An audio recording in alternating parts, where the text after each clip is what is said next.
Buenos días a todos.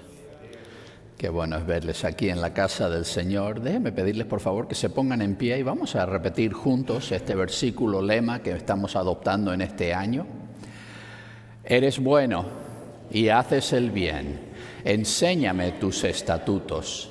Salmo 119, 68. Muchas gracias. Pueden tomar asiento. Seguimos en nuestra serie de mensajes que he titulado El Gran Rescate, la Biblia y ser encontrado por Dios. Estoy haciendo un repaso a la Biblia en su totalidad y estoy convencido de que ese mensaje bíblico es un mensaje de rescate. Seguimos hoy y estamos entrando en una etapa diferente en la parte bíblica histórica. Hemos hablado de la creación y los comienzos de todo en la primera parte de esta serie. Luego hemos hablado del éxodo y la conquista, la salida de Egipto y la entrada en la tierra prometida. Y ahora pasamos a hablar del periodo de los jueces y de los reyes. Así que vamos a tener, creo que son 3 mensajes en esta parte de la serie. Déjenme comentarles un poco acerca de mis padres. Mis padres amaban a Dios desde niños y desde muy jóvenes dedicaron su vida a lo que Dios quisiera de ellos y ambos sintieron, antes de conocerse, sintieron que Dios les había llamado a dedicar su vida a la obra misionera. Luego ya se conocieron en la universidad, se casaron y dedicaron su vida juntos a lo que Dios les estaba llamando a hacer. Fueron a España y estuvieron ahí 28 años, 6 años en Bosnia, antes de jubilarse.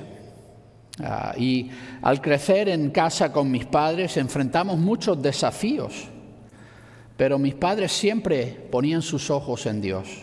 Ninguna crisis logró destruir nuestra familia. Yo mismo tuve una experiencia de encontrarme con Jesús cuando era muy niño y yo también tomé esa misma decisión que mis padres, de seguir ese camino. Yo también he descubierto en mi propia vida que Dios es fiel y que a cada paso del camino Él ha mostrado su fidelidad. Y creo que mi historia es una historia maravillosa, una experiencia de fe generacional. Pero ¿qué sucede cuando la siguiente generación no continúa en la fe de la generación anterior? Eso es lo que vamos a estar considerando hoy en el periodo de los jueces en la historia de Israel. He titulado el mensaje de hoy Cuando nos alejamos de Dios. Y estamos mirando en el capítulo 2 de Jueces, los versículos del 6 al 19. Antes de empezar a leer, déjenme repasar un poco la historia que hemos estado mirando.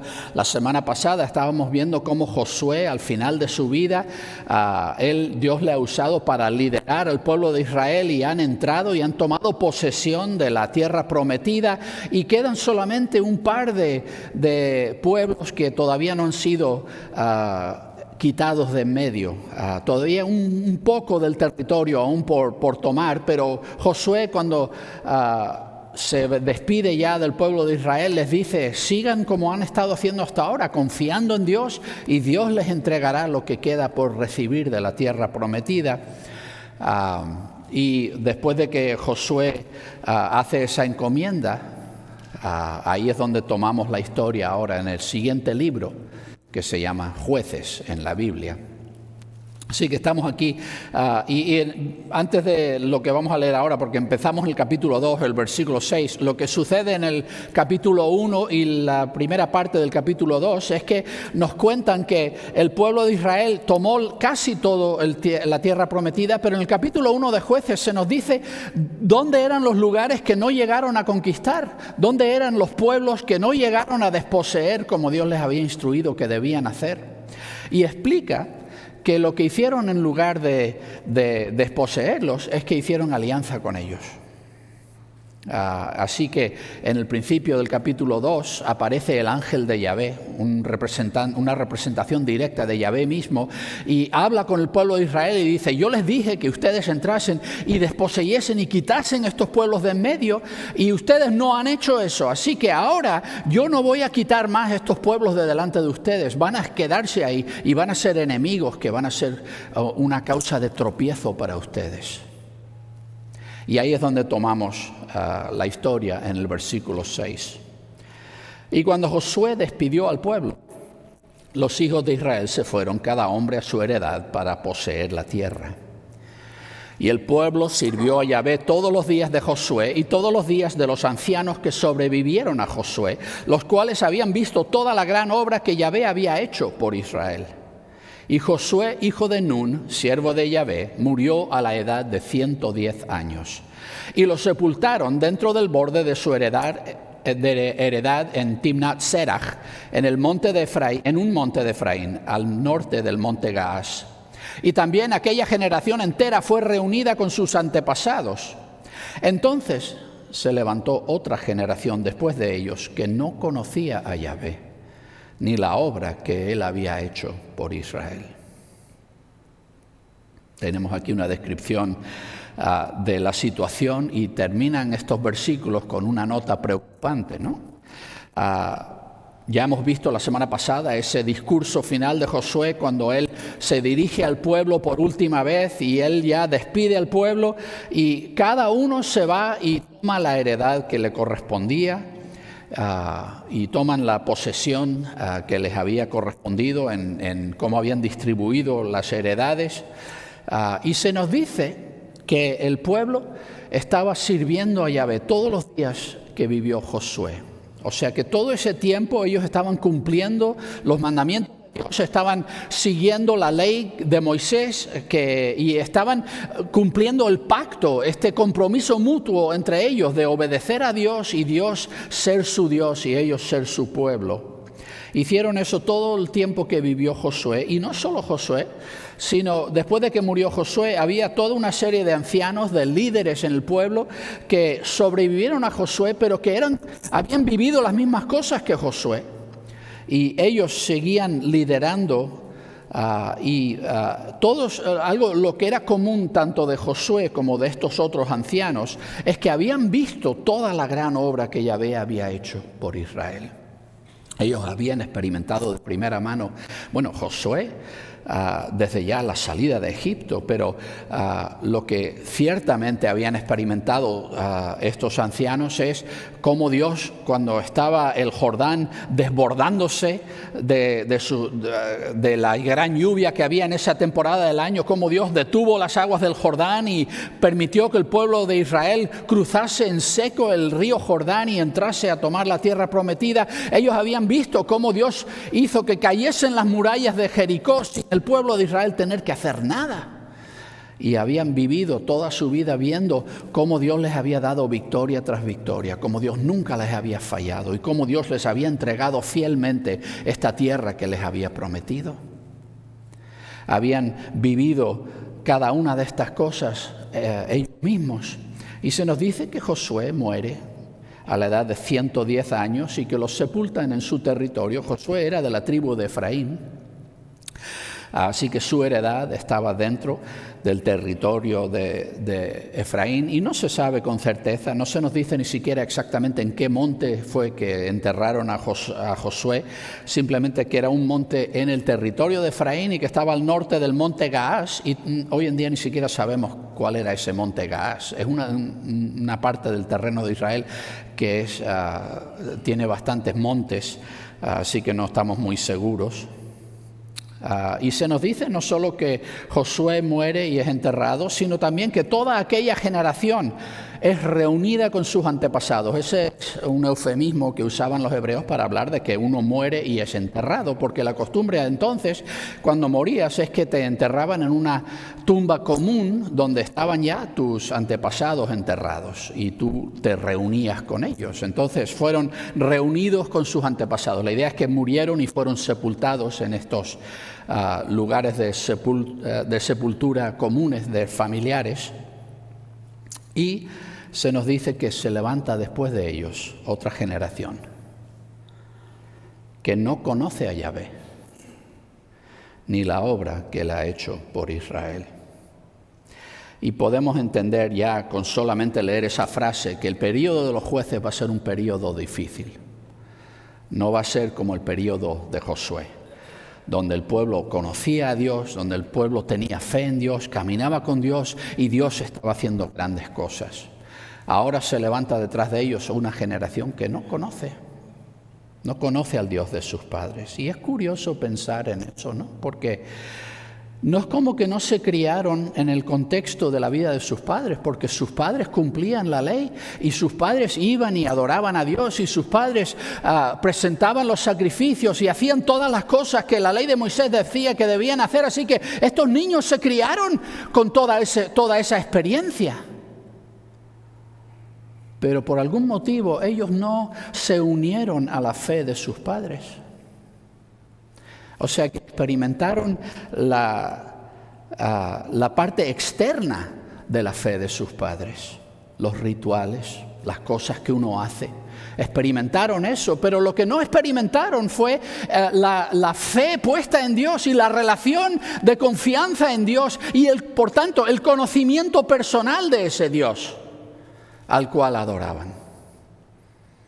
Y creo que esta es una experiencia que sigue siendo común en la vida de los seres humanos. Muchas veces tienes una generación de personas que aman a Dios y siguen a Dios y sus vidas están marcadas por ese caminar con Dios y miran atrás y ven que Dios fue fiel aquí en esta crisis de mi vida y en este momento clave que pudiera haberse descarrilado toda mi vida. Dios me mantuvo y aquí estoy hasta el día de hoy porque Dios es fiel y es bueno. Y uno tiene esa experiencia personal de un caminar con Dios. Pero tus hijos no tienen eso, aunque estén viéndolo a tu lado. Tus hijos no tienen eso porque ellos no están realmente viviendo ese caminar con Dios. Están simplemente observándolo como personas que están ahí al lado. Y es muy fácil que un padre viva su vida entregado a caminar con Dios y que su hijo que está viendo todo eso no conozca a ese Dios. Y uno lo observa y lo ve, pero nunca llega a tomar ese paso. Y a veces es un poco por la fidelidad de Dios con los padres. Porque uno crece bajo las bendiciones que Dios derrama en la vida de sus padres y el cuidado y la protección que Dios da. Los hijos van creciendo en eso y piensan que eso es normal. Que vivir la vida en ese contexto, que nunca va a pasar nada malo, que siempre todo tiene solución, que todo se resuelve fácilmente, piensan que es simplemente que la vida es así.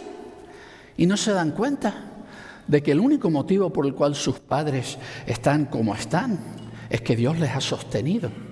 Y ellos piensan que la vida es fácil y que todo va a ser fácil y que nunca hay problemas ni nunca va a haber nada. ¿Y para qué necesito yo a Dios si ya tengo todo lo que quiero? Eso pasó con el pueblo de Israel.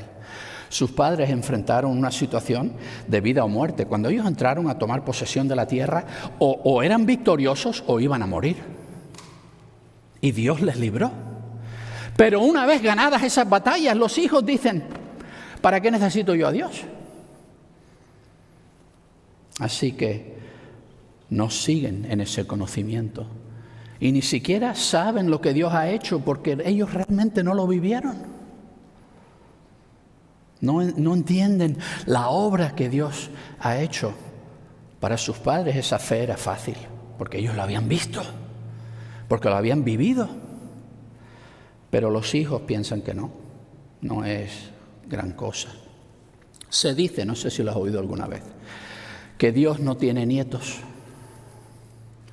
La promesa bíblica, cuando ponemos nuestra fe en Dios, es que Él, hay dos formas en que se describe, ¿no? Si estamos mirando lo que nos dice el apóstol Juan, Dios milagrosamente nos hace nacer de nuevo, nos hace nacer del cielo. Desde arriba Dios causa que seamos engendrados como hijos de Dios y nacemos de nuevo. Si miramos Pablo, él dice, no, la forma en que él lo describe es que cuando venimos a la fe en Jesús, Dios nos adopta. Y nuestro estatus cambia completamente. Todas las deudas anteriores quedan anuladas y tenemos una identidad completamente nueva porque ahora le pertenecemos a Dios y estamos en esta nueva familia, esta nueva identidad. Todo eso se describe en el Nuevo Testamento.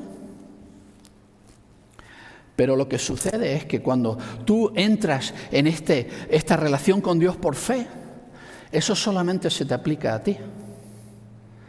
La fe no se hereda. No puedes simplemente dársela a tus hijos. Tú puedes vivirla, puedes mostrársela, puedes hablarle de ello. Puedes hacer todo para facilitar su comprensión y su aceptación de esa fe, pero lo que no puedes hacer por tu hijo es tomar esa decisión de voy a poner mi fe en Dios. Y es una de las cosas más dolorosas de ser padres, que les amamos tanto y queremos lo mejor para ellos, pero la cosa más importante en su vida le cae al hijo tomar esa decisión. No la puedo tomar yo por él. No puedo tomar yo esa decisión por mi hijo ni mi hija, porque Dios no tiene nietos. Dios solo tiene hijos. Cada generación tiene que tomar esa decisión de qué voy a hacer con Dios. Y por bien que lo haga la generación anterior, la nueva generación enfrenta el mismo reto de voy a vivir una vida en fe o no la voy a vivir. Seguimos, versículo 11. Y los hijos de Israel hicieron lo malo ante los ojos de Yahvé y sirvieron a los Baales. Abandonaron a Yahvé, Dios de sus antepasados, el que los había sacado de la tierra de Egipto, y se fueron tras otros dioses de entre los dioses de los pueblos que los rodeaban, y se postraron ante ellos y enojaron a Yahvé. Abandonaron a Yahvé y sirvieron a Baal y a las Astartes. Se nos dice qué es lo que sucede cuando se levanta una generación que ni conoce a Dios ni reconoce lo que Dios está haciendo. Y esto es lo que pasa. Si no estás en esta relación de fe con Dios, tú no ves la mano de Dios en nada. Tú no ves lo que Dios está haciendo. Dios está obrando, pero tú estás ciego, no lo ves. No entiendes la obra de Dios en tu vida y en el mundo a tu alrededor. Cuando estás en esta relación con Dios, lo ves en todos lados. Ves su mano en cada cosa. Pero cuando no conoces a Dios no ves nada de lo que Él está haciendo. Así que se levanta esta nueva generación y ¿qué resulta de esta vida vivida sin conocimiento de Dios? Pues que empiezan a hacer lo malo ante los ojos de Yahvé. Esta es una frase que se va a repetir mucho a través del Antiguo Testamento, esta frase de a los ojos de Yahvé.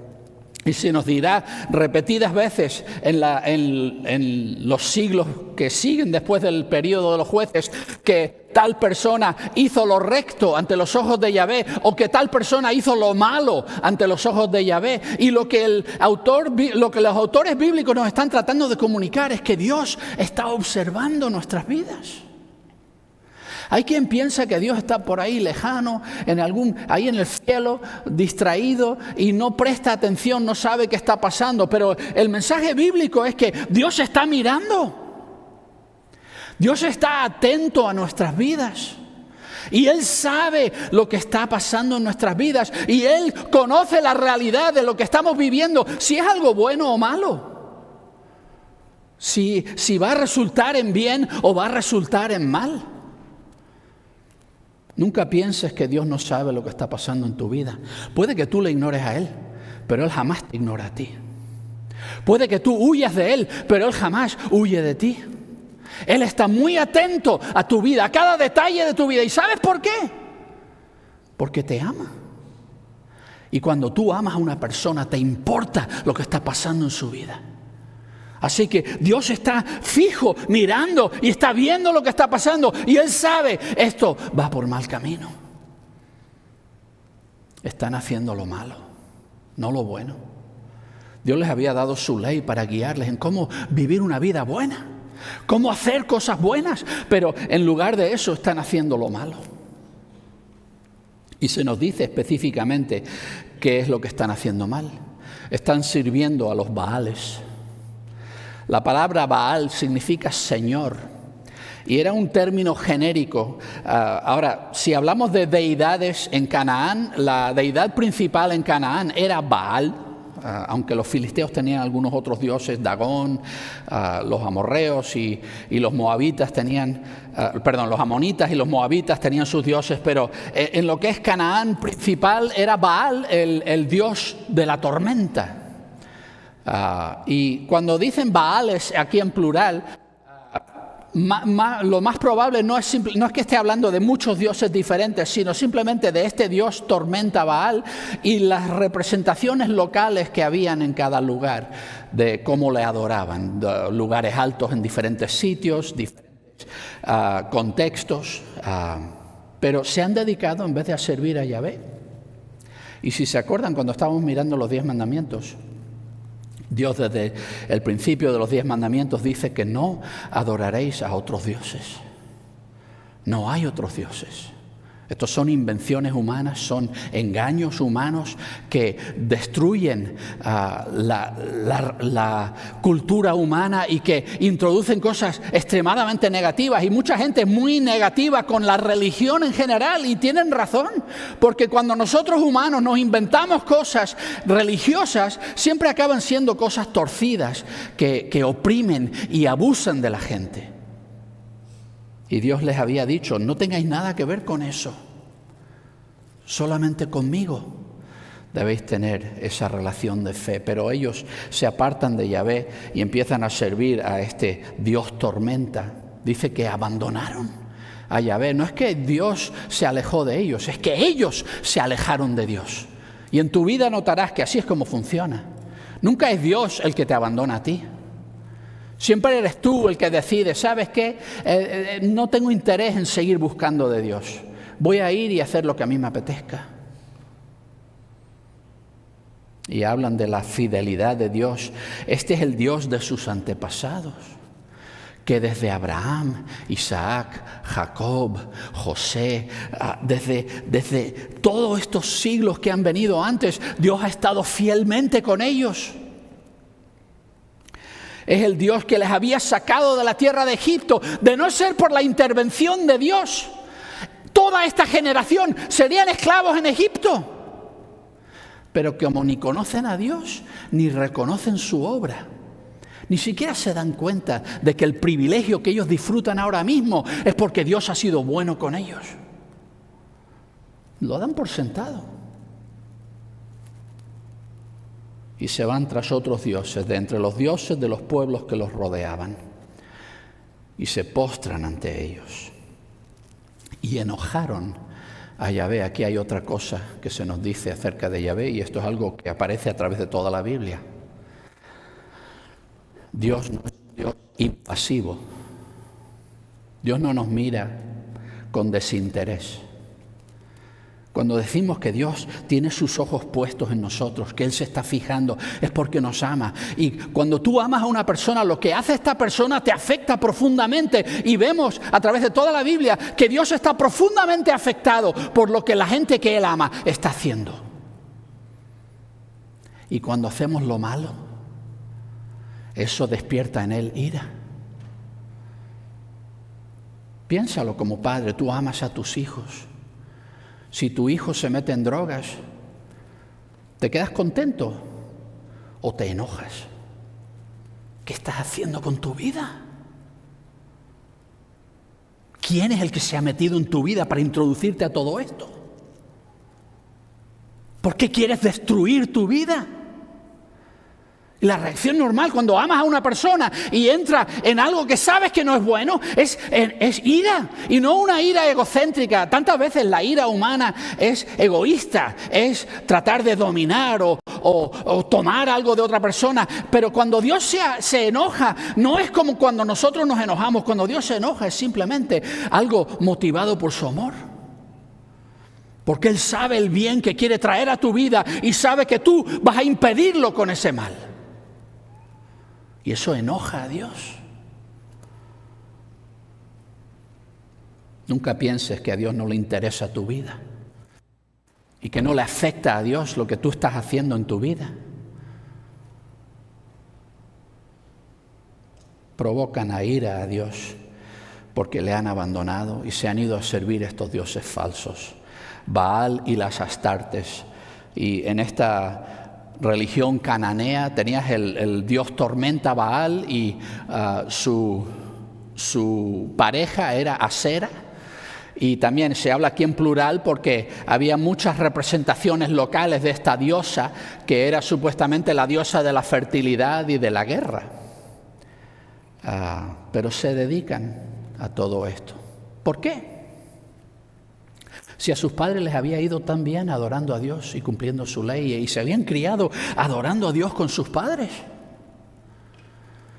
¿por qué ahora quieren servir estos otros dioses? Bueno, hablemos un poco de la religión pagana.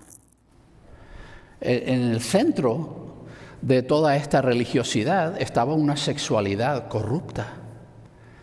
Porque lo que habían hecho, y claro, cuando los hombres inventan religiones siempre lo hacen de una forma que se beneficia al que está en poder. Y en esta época los hombres, en esta cultura patriarcal, eran los que dominaban todo. ¿Y qué querían los hombres? Pues acostarse con muchas mujeres. Así que inventamos una religión en la cual la fertilidad que es necesaria para tener hijos, para que los animales críen animales, para que la tierra produzca el fruto que necesitamos para sobrevivir y comer, vamos a inventarnos un Dios que lo que requiere es sexualidad para proporcionarnos de fertilidad. Y crean una religión en la cual la prostitución ritual es parte y la opresión de las mujeres y de los niños y obligando a personas a meterse en esto y el abuso de una sexualidad egocéntrica, predatoria. Estaba en el corazón de esta religiosidad. En la religión pagana los dioses necesitaban eso. Los dioses necesitaban que tú practicases esta sexualidad en el templo, esta sexualidad ritual, porque eso permitía que hubiese este poder para proporcionar fertilidad a toda la tierra. Porque en la religión pagana los dioses crearon a los seres humanos para servirles, porque necesitaban humanos que hiciesen cosas por ellos. Crearon a la raza humana como una raza esclava. Esa era la mitología pagana. Así que puedes imaginar, tienes la religión de mis padres, donde tú tienes tu esposa, tú te comprometes con ella de por vida y eres fiel a tu esposa. Una religiosidad en la cual tú vas al templo para adorar a Dios y no hay nada de sexo. Y aquí al lado tienes a estos que dicen, mira, pues si vienes a mi iglesia, mira todo lo que puedes hacer. Pues imagínate estos jóvenes hombres israelitas, ¿cuál de esos dos les atraía más? Y así es que se van.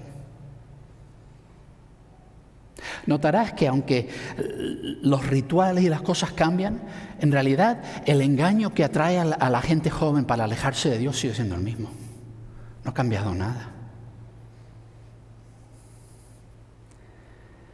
Versículo 14. Entonces la ira de Yahvé ardió contra Israel y los entregó en manos de saqueadores que los saqueaban y los vendió en manos de sus enemigos de alrededor y ya no pudieron hacer frente a sus enemigos. En todo lo que salían a hacer, la mano de Yahvé estaba contra ellos para mal, tal como Yahvé había dicho y como Yahvé les había jurado, y los angustió en gran manera. Ya vimos que la reacción de Dios cuando el pueblo de Israel empieza a perseguir estos caminos malos que van a acabar en la opresión y el abuso de los más débiles entre ellos. Yahvé responde a eso en ira. ¿Y qué hace? Dice que los entrega en manos de saqueadores que los saqueaban.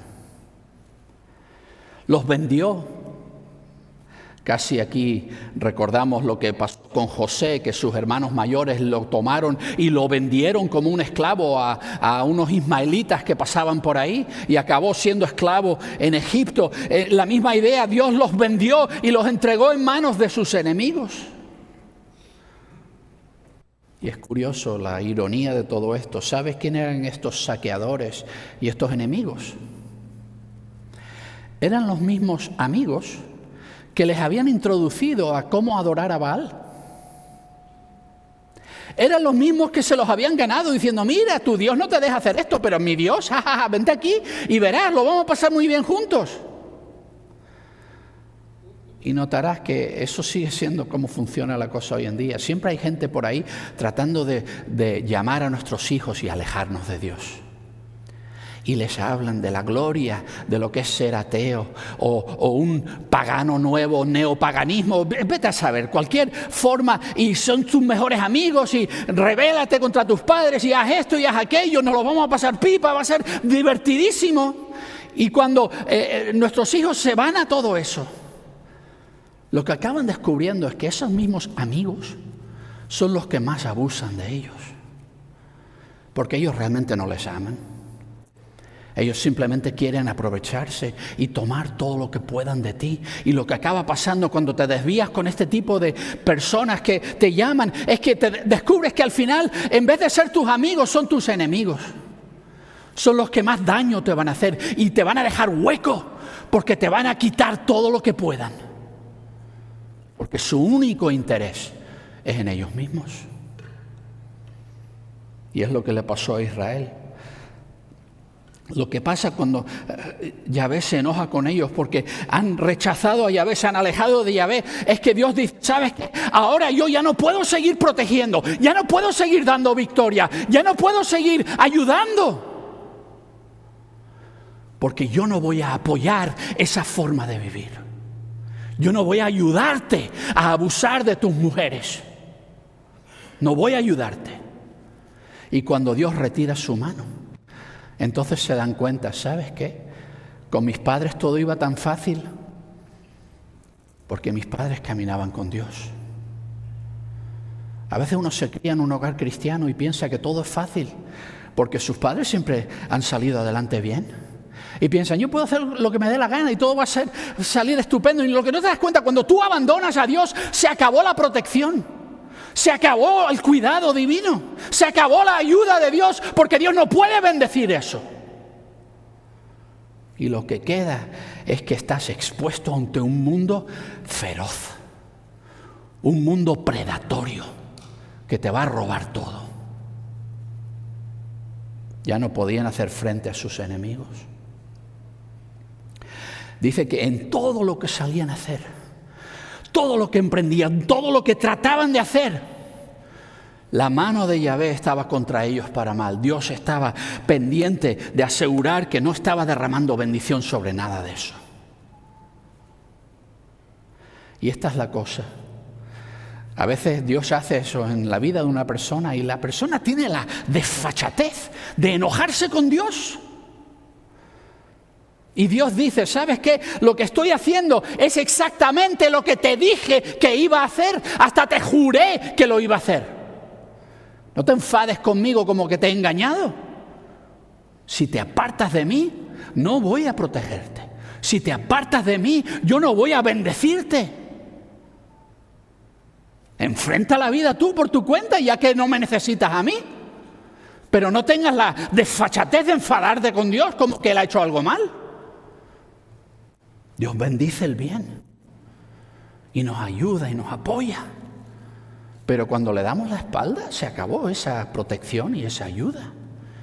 Y muchos de nosotros hemos visto eso en la vida de nuestros hijos. Ellos han pasado cosas que nosotros nunca pasamos.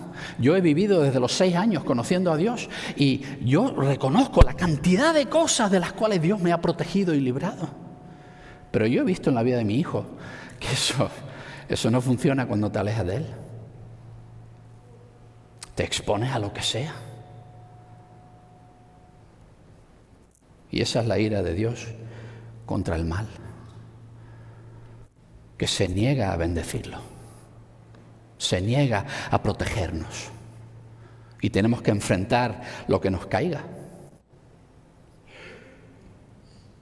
Pensaríamos, bueno, ahí se acaba la historia, pero no se acaba ahí. Versículo 16. Entonces Yahvé levantó jueces que los librasen de mano de los que les saqueaban. Y sin embargo, no quisieron escuchar a los que los juzgaban, porque se prostituyeron tras otros dioses y se postraron ante ellos, se desviaron rápidamente del camino que habían seguido sus padres, quienes escuchaban los mandamientos de Yahvé. Esto no lo hicieron. Y cuando Yahvé les levantaba jueces, Yahvé estaba con el juez y los libraba de la mano de sus enemigos todos los días del juez, porque Yahvé se conmovía por sus gemidos en presencia de los que los oprimían y acosaban. Y aconteció que cuando moría el juez, ellos se volvían atrás y se comportaban más corruptamente que sus padres, siguiendo a otros dioses, sirviéndoles e inclinándose ante ellos. No abandonaron sus obras ni su obstinado camino. Pudiéramos decir, bueno, está bien, Dios les ha dicho, si me abandonan, yo me retiro, dejo de proteger. Pensaríamos que ahí acaba la historia. Pero Dios no hizo realmente eso. Lo justo es que Dios dijese, bien, vas a enfrentar completamente las consecuencias de tus decisiones. Tú no quieres seguir el camino que yo te he dicho, pues camina tu camino y lo que te caiga te cayó. Sin embargo, Dios hizo algo. Levantó jueces para que estos jueces les librasen de la mano de los que les estaban saqueando. Cuando vemos en el libro de los jueces, lo que aquí se describe como jueces no encaja realmente con cómo nosotros usamos esa palabra. Para nosotros un juez es alguien que sirve en las cortes y que preside sobre casos de litigios y casos de alguna queja o alguna ley que se está aplicando a alguna situación específica. Los jueces en este periodo eran más bien líderes militares.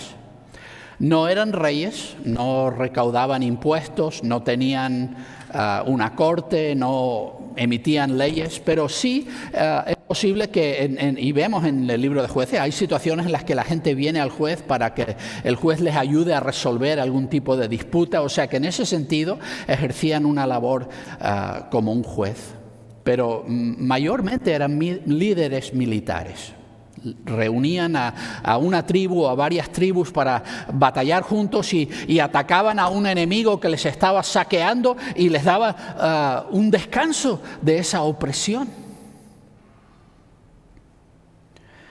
Y lo triste es que, dice el autor de este libro, nos dice, y ni siquiera estos jueces que estaban ahí poniendo su vida en peligro para defenderles y ayudarles, ni siquiera a ellos les querían escuchar. Porque estaban empeñados en prostituirse tras otros dioses. Los profetas en la Biblia hablan a menudo de adorar a otros dioses como prostitución, como adulterio. Usan este lenguaje de infidelidad sexual y ese tipo de metáfora sigue hasta el Nuevo Testamento y el Nuevo Pacto en Jesús. Se habla de la iglesia como la esposa del Cordero. Y cuando abandonamos a Cristo y nos vamos detrás de otros dioses o otras cosas, o le damos la prioridad a otras cosas que no debiéramos, estamos siendo espiritualmente infieles a nuestro esposo Jesús. Pero lo que quiero que noten, cuando estamos usando este lenguaje en el contexto de Israel y estos pueblos paganos, realmente no es simplemente metáfora. Es que literalmente estaban envolviendo a sus hijas en prostitución. Es que literalmente los hombres estaban adulterando contra sus propias esposas, participando en esta adoración. No es simplemente metáfora, es que literalmente había una sexualidad corrupta y predatoria en el corazón de todo lo que estaban haciendo. Así que cuando los jueces se levantan y les libran y les dicen debemos seguir a Yahvé y ser fieles al pacto, ellos dicen no. Líbranos, pero no tenemos interés en dejar esto. Y es asombroso hasta el día de hoy. ¿Cuánta gente está dispuesta a sacrificar una relación con Dios? Están dispuestos a sacrificar una vida eterna simplemente por ejercer una sexualidad que ellos quieren ejercer. Hasta el día de hoy sigue siendo así el ser humano. Se desviaron rápidamente del camino que habían seguido sus padres. ¿Qué habían hecho sus padres? Ellos estaban escuchando las instrucciones de Dios. ¿Qué tiene Dios que decirnos? Dice, esto no lo hicieron. No tenían interés ninguno en oír de Dios. Así que Yahvé levantaba a los jueces y estaba con el juez, y Dios usaba a este juez para librarles de manos de sus enemigos, y eso duraba mientras vivía el juez. ¿Y por qué hacía Dios esto si la gente no estaba buscándole? Vemos otro indicio del amor de Dios. Yahvé hacía esto porque se conmovía por los gemidos del pueblo de Israel. La forma en que estos pueblos les oprimían y acosaban, y ellos gemían de dolor bajo lo que estaban sufriendo, y aunque se lo merecían y aunque se lo habían buscado ellos, a Dios se le partía el corazón y decía, no puedo simplemente dejarlos así. Y les levantaba jueces, no porque hubieran hecho nada para merecerlo, pero algún tipo de alivio les proporcionaba, porque Dios es bueno y porque Dios ama de verdad, no de palabra. Y se le partía el corazón. Pero cuando moría ese juez, volvían atrás, y no solo atrás. Decían, ¿cómo podemos hacer peor aún que nuestros padres? ¿Cómo podemos irnos más lejos todavía de Dios? No abandonaron ni lo que hacían, ni este camino de vida obstinado que se habían decidido seguir.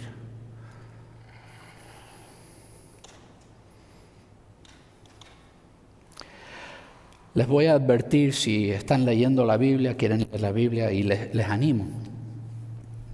La lectura de la Biblia debe ser algo que todo cristiano hace toda su vida.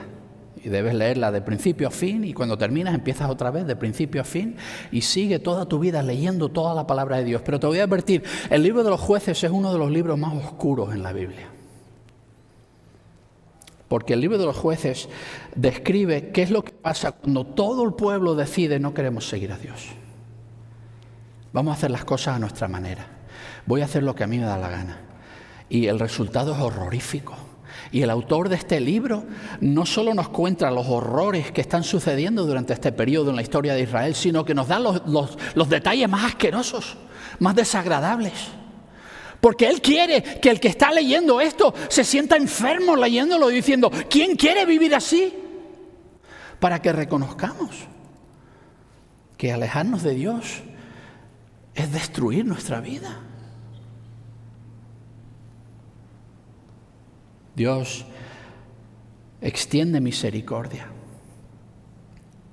Y vemos aquí quizá a modo de un pueblo específico lo que vemos anteriormente en la Biblia a modo de toda la humanidad. Vimos en los días de Noé que Dios se comprometió a no destruir, sino a dejar que continúe la vida en la tierra. Pero en la Torre de Babel vimos como Dios dijo, pero no voy a dejar que el hombre siga persiguiendo sus planes sin algún tipo de limitación. Voy a poner límites hasta donde llega la maldad. Y este es un ejemplo más en el que la maldad del pueblo de Israel realmente debería haber causado su destrucción absoluta. Pero Dios no lo permitió. Y Dios puso límites. Y la misericordia de Dios es una constante en la vida. Aunque no lo merezcas, aunque tú te alejes de Dios, Dios extiende misericordia. Pero te digo una cosa, la diferencia entre vivir así, donde simplemente estás evitando que sea peor aún, eso no es vivir. Pero es por la bondad de Dios que la vida en la tierra hoy no sea horrorífica. Porque aunque nosotros no le busquemos, Dios sigue extendiendo gracia porque nuestro sufrimiento le daña. Y nos da alivio y protección, aunque no lo merezcamos. Pero lo que estamos hablando es la diferencia entre eso y lo que habían experimentado los padres de esta generación.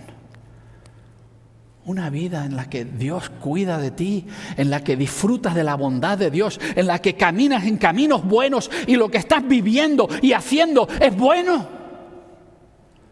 Una vida con sentido y propósito, donde el amor y la bendición de Dios es una constante diaria en tu vida. Eso es lo que Dios te está extendiendo.